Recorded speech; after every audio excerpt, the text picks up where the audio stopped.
How's it going everyone, my name's FallenDestroyer and welcome back from another Rainbow Six Siege video, and today I'm going to be doing a full character breakdown for Glaz.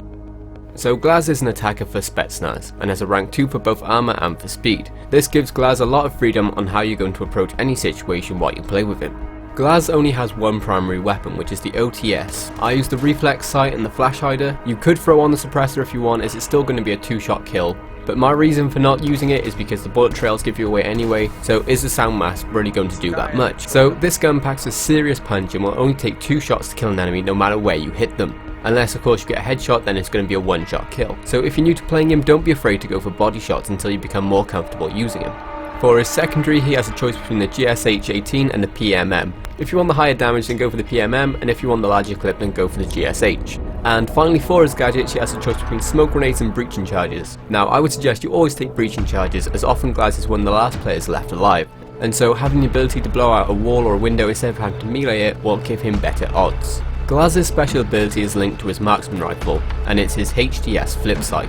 Now this flip sight negates transitional lighting effects because of the red hue, so you can see into darkened areas clearer and brightly lit areas will be dimmed slightly, so it gives you a better field of view. There is also a small amount of magnification on the scope to help you at longer ranges, but isn't so powerful that in close quarters you're going to struggle with it.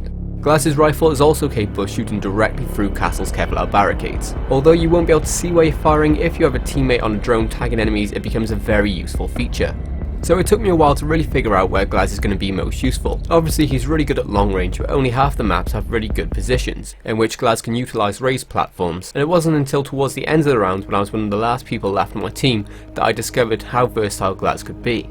In close quarters engagement, I could often one-shot the enemy from where my other teammates had injured them. This meant I could play a lot more aggressively and most of the time pull out the win. So at the start of a round, it will be down to Glaz to make sure your team gets into the building safely, and it will be down to you to take out enemies in the windows that try to get the early kills. From there, you should try to take out enemies from the outside from as long a range as possible, and it helps if you have Ash in your team, so she can use her breaching rounds to open up sight lines for you to see in. After about half the time in the round is gone, you should join the rest of your team. If you have Blitz or Montaigne on your team, these will be perfect people to hide behind. Now you're not going to want to be right behind them, instead you want to be quite far. This means you don't have to worry about nitro cells, but you can still pick people off. So don't be afraid to use Glaz in a much more aggressive playstyle.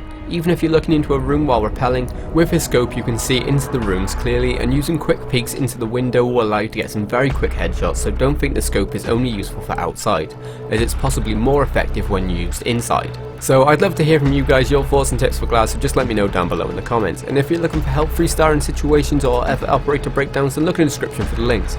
So that's it for this video. If you found it helpful, and don't forget to smash that like button before you go, and if you're new to the channel, then why not subscribe as well, as it really helps me out. So until the next video, toodle pip.